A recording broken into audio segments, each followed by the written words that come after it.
Hey guys, this is William Mears. I'm just here to run you through the first of 3 case studies. We're going to start with Flippa, and this is a marketplace for buying sites and everything. This is a great place for you to actually do some reverse engineering, get some good ideas for some sites.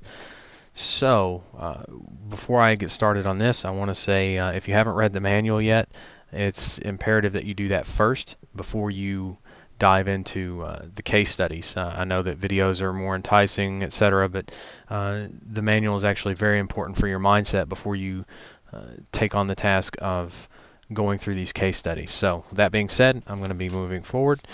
And here we are on the main page of Flippa, and we're just going to browse for a business model that we might be interested in. So if we take a look at some of these, let's take a look. There's one that looks good. E-cigarettes.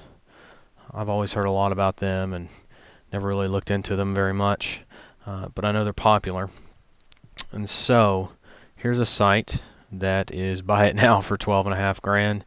It says it's making $370 monthly income. So keep in mind, we've got to run through our due diligence process, and using our checklist, we're going to be able to determine if this is a market that we want to pursue, and if it is, then we can take those statistics from each site slash business model that we review and take the best from take the best of the best of all the different sites that we come across, or business models that we come across. And so, looking at this one, what we would want to do is we would want to fill out some things like the name. Obviously, this is going to be a cigarette reviews. Oh, the URL. What was that? E6 Central.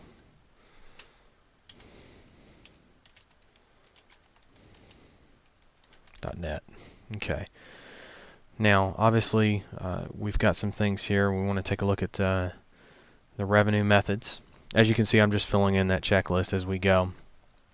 It says over here is where you're going to find your monetization methods. It says it earns from advertising sales and from affiliate income. And if you look here, it says the main revenue details. Oh, right here, it says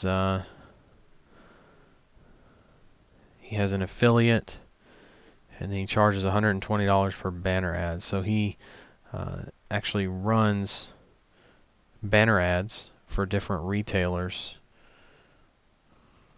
and also affiliate income. So what we would do is we would type in affiliate income, banner ad sales. Oh.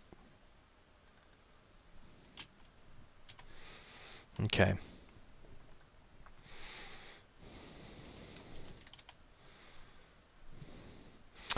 Okay, so we've got some of these things, and then traffic methods. If we take a look, he says most is coming from search engine, and basically SEO, organic search engines. Traffic.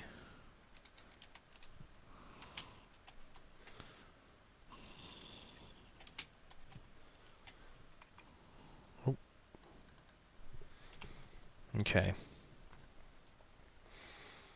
And the traffic numbers, if we take a look at that, he says the traffic numbers are 650 uniques a month.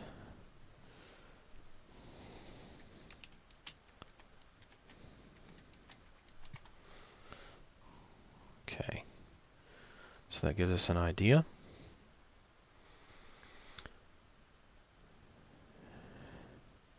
And as you can see, this guy's got verified Google Analytics, things like that.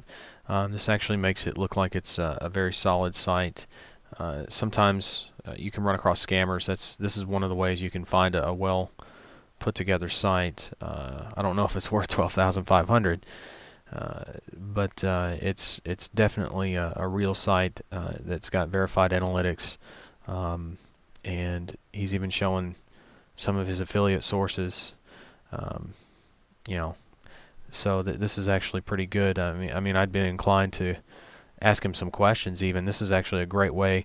You can ask him questions about his listing specifically and find out more about his revenue, where he goes for that. I mean, he may not reveal everything, which is fine. I mean, you might have to do a little legwork on your own, which that's not going to be a huge deal.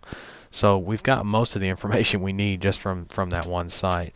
But now we've got to go and research the market size and then see if there's room for growth. I mean, you don't want to put yourself in a dead-end market, so we've got to make sure that this is going to be, you know, something that people are interested in. I use Alexa.com to tell me. Again, this is one source. You've got to understand that when you do research like this, you need several sources. They're all over the web, but this is one of the more popular ones, and it has a tendency to be not completely accurate, which is why you need several sources. So take it with a grain of salt, if you understand my meaning. And what you can do is you can actually do some research on the site to find out the demographics and things on the site. So what was that? It was can't remember the site name.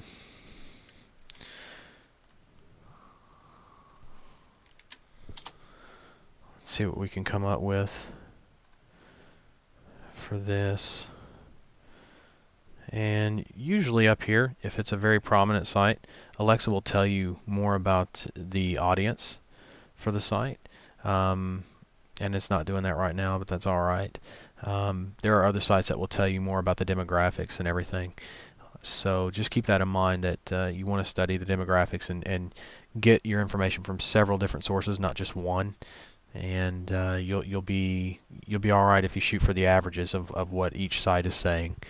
So each site is going to vary a little bit, but you'll get the gist of what each site is trying to tell you based on each site that you enter in for demographics. So moving on, this is a site that I love to use to find out more about, you know, the business models that are out there and the expansion in the market, things like that. I mean, again, there are a ton of other sources. Google is pretty good for online business models because Google is king of search. A lot of people, you know, make a lot of money with Google, but Google has always been known for their searching for information. People use Google mainly to search for information.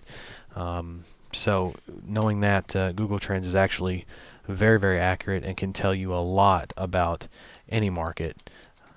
So let's see what we can find out about e-cigarettes. Whoa, okay. So we can kind of see where that term was being monitored at the end of 2007. And if you look over here to your right, you're going to see markers. Actually, you can see them up on the graph and some of the spikes and things where, you know, okay, over here, you know, the FDA says they can't stop e-cigarette shipments. Obviously, that, you know, they're going to spike and things like that. This is a good way to tell if things are seasonal or if they're more, you know, if people are trying to obviously quit smoking right before the end of the year, and then you've got your New Year's resolution. Obviously, that's what that is right there. And if you look here again at the beginning of the year, it spikes up underneath the E. People try to quit during the beginning of the year. So this would be not just a seasonal side. Obviously, long term, it's increasing, which is great. You know, that's what you want to see. You want to see increasing, you know, an increasing market that you can promote to. But the good thing is that the seasons are actually really good. You know, and you can kind of figure out why people are buying what they're buying when they're buying it. And so if you look at that, obviously down here represents where the most popular regions are for e-cigarette. The US would be your target. So that right there tells you your market size is very large. And I'll call it partly seasonal, because it does have growth overall, but there's definitely peaks and valleys for seasons. Definitely room for growth.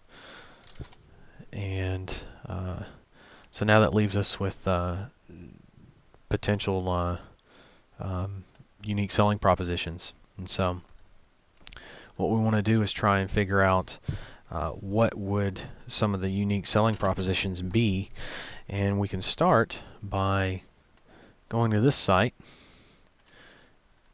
and taking a look at it and seeing what the unique selling propositions are for this site.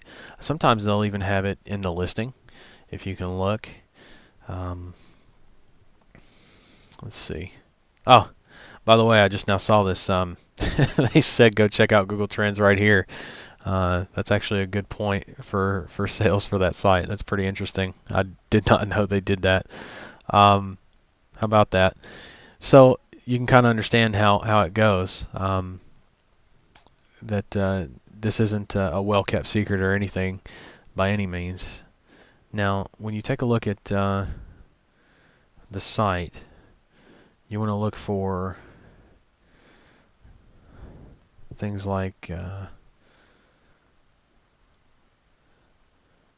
reviews, sig videos, guides, news, reviews, things like reviews. Because see, what happens is when people review, that they tell you what sold them on it, or what they liked about the product, or what they didn't like about the product. So that way you can see here, one of my complaints, right? If you look for things that are positive, okay, see here's something, a unique selling proposition. You can easily switch cartridges with this specific model that's being sold here. So maybe if you chose to sell this specific model, the Inferno, or whatever that's called, yeah, Inferno T, you'd be able to market a unique selling proposition of easily switchable cartridges. Here's some pros listed. Boom, there you go. There's a couple right there. You know, that's what you want to do, is you just got to dig in a little bit and do some research. I mean, it didn't take me that long to find that. All I did was go click on the link and take a look at what other people are pitching. So the idea is, if you do this through this list over at least 5 different businesses, then you can come down here to your outline after you've made your assessment on all the sites, you've targeted the sites.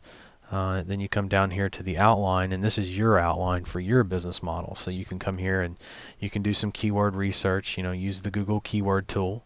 Go to the Google search engine, type in Google keyword tool, and you should be able to find you a good e-cigarette URL that you can use, and a good brand name. And you can list down the average market size that you assessed and targeted over here. Your room for growth, if there's overall room for growth or not, your favorite revenue methods that you feel like you want to incorporate, your unique selling propositions, your USPs, your specific demographic. There might be maybe certain brands or models appeal to certain age groups, like maybe a teen smoker wants to quit but uses only a certain type of device, whereas middle-aged people that are trying to quit smoking use a completely different device. Maybe there's some demographic specifics that you need to research using the methods that I showed you. And then traffic methods. How are you going to generate your traffic? You've got to look at the averages of the site. I mean, again, keep in mind, we're not